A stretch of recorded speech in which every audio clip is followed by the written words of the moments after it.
pirmą dieną į naują darbą per savo gimtadienį. Galvojau prieš einant ar neštis tortą, kadangi gimtadienis švęstas. Sakiau, gal reiktų rašyti memuarus tokių dalykų nuasmenintis, tai būtų labai juokinga.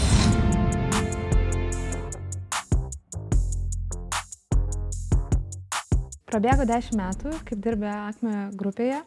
Sakyk, nuo ko viskas prasidėjo, kaip tu jautiesi per šį laikotarpį, koks tu buvai prieš tai, koks tu esi dabar, kaip jautiesi, ar esi užaugęs, ar niekas nepasikeitė. Puikiai. Paaugau kaip asmenybė turbūt. Atėjau į mažą patalpą, kur IT skyrius tik tai būdavo. Tik tai čia buvo IT skyrius ir visa kita širdis Akmės buvo Jonavos gatvėje. Tai atėjau pirmą dieną į naują darbą per savo gimtadienį. Tai galvojau prieš einant ar neštis tortą, kadangi gimtadienis švęstas, ar kaip čia tradicijos, ar kas. Ir neatsinešiau ir tada atėjau į darbą ir pasakiau naujam kolegom, kad mano gimtadienis, sako, tai ko torto neatsineši, tada mintyse galvoju, nu visai durnas.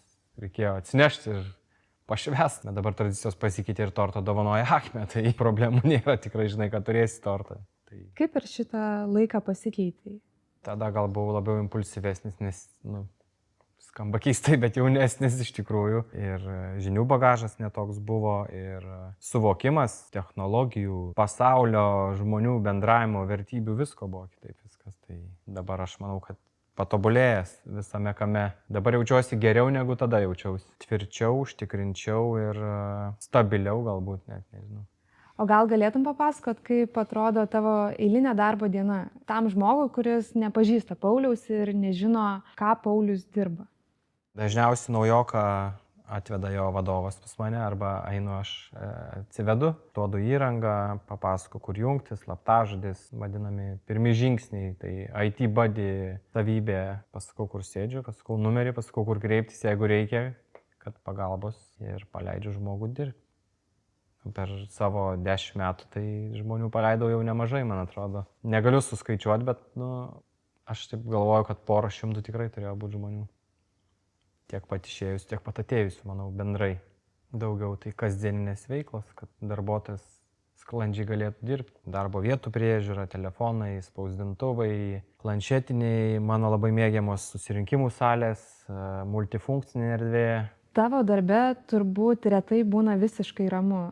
Kartais žmonės rašo tikėtus į helpdeską, kartais rašo tau per Teamsus, kartais rašo turbūt ir SMS-us, skambina, įsibrauna į kabinetą ir panašiai. Papasako, kaip tu susidėlioji prioritetus, kas yra svarbiausia, ką reikia pirmiausia pulti ir taisyti situaciją, o kas gali palaukti.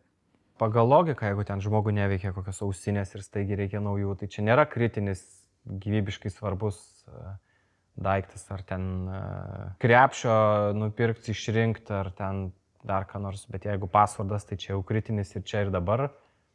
Jeigu išmetė iš rankų kompą ir ateina, sako, kad neišmečiau, reikia duoti pakaitinį, tai čia ir dabar. Neveikia ryšys kur nors čia ir dabar, salė čia ir dabar.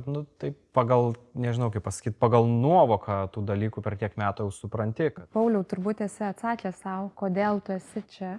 Kas tau labiausiai patinka Acme grupėje? Atmosfera turbūt.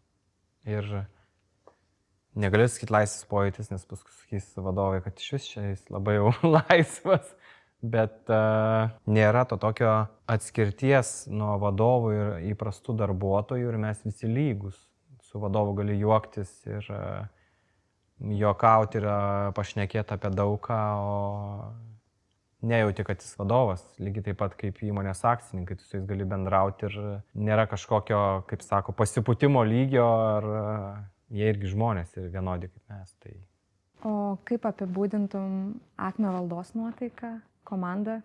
Kadangi yra daug skirtingų kompetencijų centrų, ar kaip pavadinti skyrių, tai šiaip visi mes komandiški per tiek metų. Darbuotojus pažįsti, žinai, kuris įsižeidžia, žinai, su kuriuo nejokauti, žinai, kam padėti iš karto, nes bus drama. Per tiek metų pažįsti žmonės visus ir aš sakyčiau, kad komandiškai.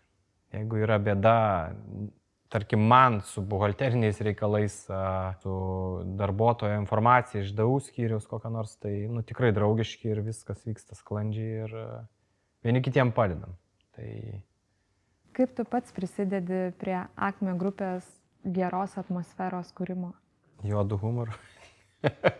Kartais jis ne visiems tinka, faktas, bet humoras toks dalykas. Tai tada, kaip sakau, pažįsti žmonės ir žinai, su kuo nejokauti ir kokiam lygiai jokauti. Bet jokauti nenustokit niekas, reikia jokauti, nes kartais per daug tos rimties darbė, matai, kad žmonės labai susikaupę, paskendė savo projektuose, o gyvenimas tai eina, reikia pasijuokti. Tai... Paminėjai, kad esi naujokų IT buddy ir esi vienas iš pirmųjų žmonių, kuriuos naujokai sutinka prisijungę prie Akme grupės. Ką palinkėtum Akme grupės naujokams? Gal nepasiduot pradžioje, jeigu atrodys, kad ir sunku, jeigu kažkur kitur dirbai ir atrodė, kad viskas gerai ir žinai, ir čia ateini daug naujovių ir galvoju, kaip aš čia kada išmoksiu ir kaip padarysiu, tai nepasiduot, nes tikrai bus geriau. Pradžioje, taip sunku, tai toliau bus geriau, nes aplink žmonės padės ir įves tave į darbą ir į tavo pareigas ir reikalus. Tai...